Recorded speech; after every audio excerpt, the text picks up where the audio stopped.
Galaxite is one of the best featured servers, and despite the weirdly low player count, it has received a lot of respect and compliments from the community. As well as being one of the best servers, it also has one of the best game modes to play, this game mode being Galaxite Chronos. I'm not going to explain what exactly it is, but in short, it's Galaxite's take on Fortnite, but way better. And this is my thoughts on Galaxite Chronos.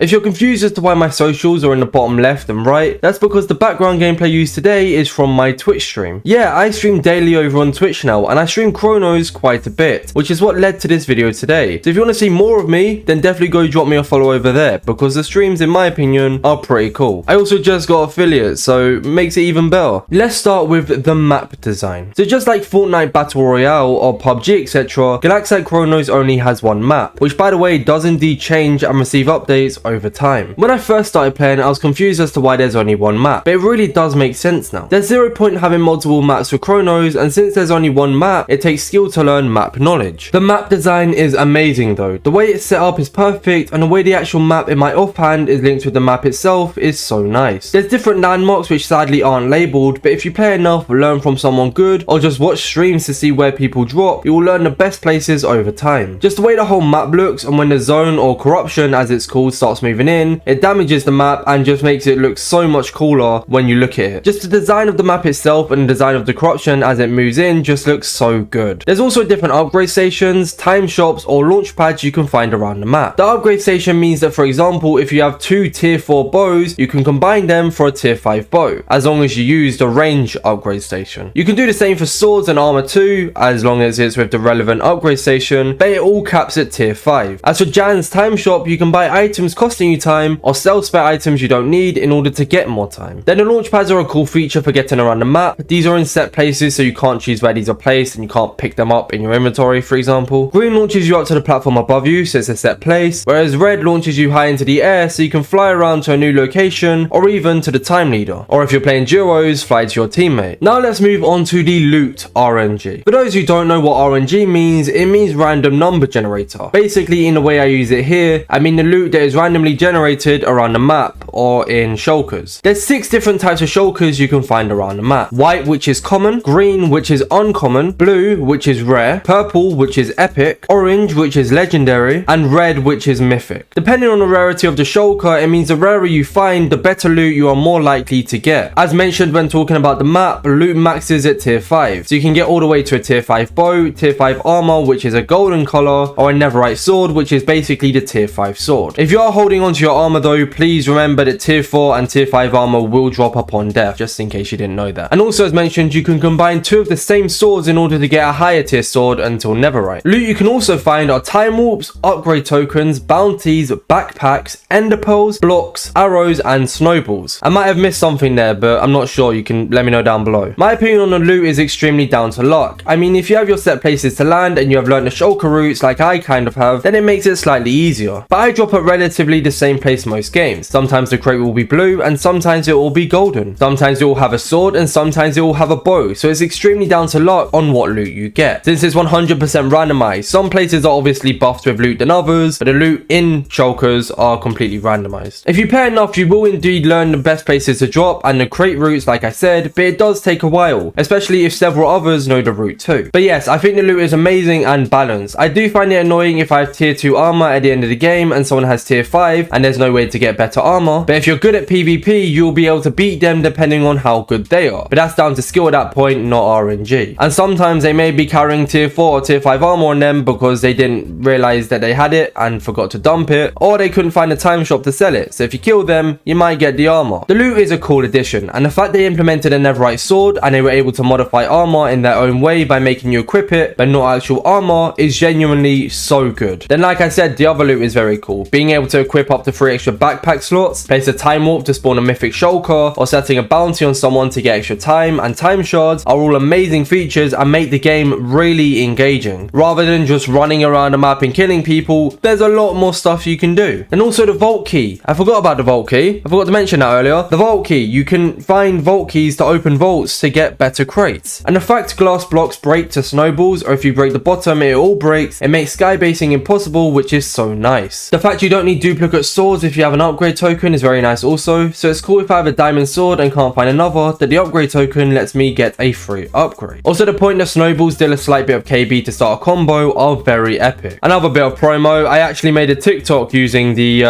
combos that I got on stream and just in my own time. If you want to go check me out over there, it's the same name as my YouTube, but that's completely up to you. Let's move on to the perks. I have mixed opinions about the perks, if I'm going to be dead honest. I am going to say, however, that Galaxite has done an incredibly good job in making them balanced. That with one advantage from the perks also comes a disadvantage. So that was a good move from Galaxite. The mixed opinions, however, come from how play to win it is. Yes, I think it's fair that if you play more, you can get better perks. However, I think it is extremely play to win. There's 5 different perk categories: offense, defense, utility, bounties, and team. In order to get the next perk in that section, you will need to buy the one before it, meaning you can't just skip perks, which is a good feature, by the way. It means people can't just jump to the best one or the one they like the most. They actually have to earn it. All of them have a wide range of perks inside them, like I said, and due to such a large choice of unlocks, it makes it fun to unlock them all and gives you several choices of what you prefer. Perks like the one I've finally unlocked, Vampire, in my eyes are crazy OP. Vampire gives you absorption hearts when you kill someone. So if you're in a 2v1 and you kill someone, you get absorption hearts to kill the next person. So in my eyes, it's a pretty big perk. I streamed for about 6 days before I was able to finally unlock it. And bearing in mind, I streamed daily for 3 hours and I was winning consistently and I still wasn't able to get it after 6 days. And when I finally got it, I realized how truly OP it is. To being a new player, since I also didn't know how to play, I was at a huge disadvantage. By being a new player, I meant before I knew about how OP Vampire was and when I didn't really know how to play the game. The tutorial in the lobby is pretty good, but it doesn't really tell you much. So I recommend watching videos on YouTube if you can, or just asking the good players if you can talk to them. Because the good players had the good perks. Then I had the basic perks and zero knowledge on how to play. So yes, it makes sense, the more you play, the better you are. However, frustrating for new players who have no clue what's going on. To be honest, I have no way to change this. I do feel the perks are balanced and I feel that it makes sense, the more you play, the better stuff you can get. However, like I said, when I was a new player, it felt horrible for me. So I'm not trying to tell Galaxite they need to change it, because I wouldn't tell them to change it without having a solution. And since I don't have a solution, I think it's really good for now. I just wanted to express my opinions from a new player's perspective. Now let's talk about the big feature, the gameplay. I really like how when you spawn in, you start in the sky. You start at a random point on the map and you skydive into wherever you want to start. Also, the fact you don't take full damage is nice. Makes it easier to jump on someone. I am a really big fan of Galaxite, and I'm a really big fan of Galaxite PvP. The way you can combo people and how balanced the PvP is so nice. I can't lie, it's very frustrating coming up against someone with high ping, since they pretty much hit you without looking at you. And the same goes for mobile players, especially if these two type of players are very good at PvP, because it makes it near impossible for you to win a fight. One gameplay feature that is frustrating is the bow spammers. Bow spammers are so annoying. I'll be in a fight or about to get into a fight and someone will pull out their tier 5 bow and just start bow spamming me. Like, I don't see the point. It doesn't achieve anything and I see no point for it. Like I said, it's genuinely so frustrating. And 9 times out of 10, they end up losing the fight, so they just waste arrows and waste time when they could have just gone into a sword fight and possibly beat me. I do, however, really like how snowballs do KB. It's nice going into a fight, hitting them with a snowball and then comboing them out of existence. I get quite a few of these on stream, so you know, if you want to go check me out on Twitch, InsaneOrbitzz. I also do really like how if you're a good player and you know what you're doing, if you have worse armor or a worse sword, you can still beat someone in a fight with your skill. Obviously, depending on how much skill they have also. I do dislike how people can always run away though. It makes sense that they can, but it's frustrating when the game turns into a running simulator. It really isn't fun at all. And I don't like when people hide in trees. It makes games so unnecessarily long and it's just annoying since all I want to do is fight. But it's a legit strat, so it makes sense. But yes, overall I do really enjoy the gameplay and I'm a massive fan of Galaxite PvP, like I said. I think it's done so well, and honestly Chronos is an amazing game. Galaxite have done such a good job here, and the way Chronos is done, I genuinely have no issue. Yes, I said there is some stuff that annoys me or bugs me, but that's personal opinion and not really anything Galaxite can do since it's in the game, and like I said, it's a legit strat that you can do. That's going to be all for this video though. I hope you did all enjoy. I want to say a massive well done to Galaxite and a massive thank you for making such a good game mode. I also want to do another promo of my Twitch. I just got affiliate, like I said. If you want to go check me out there, it's very much appreciated. Thank you all for watching, stay safe and bye.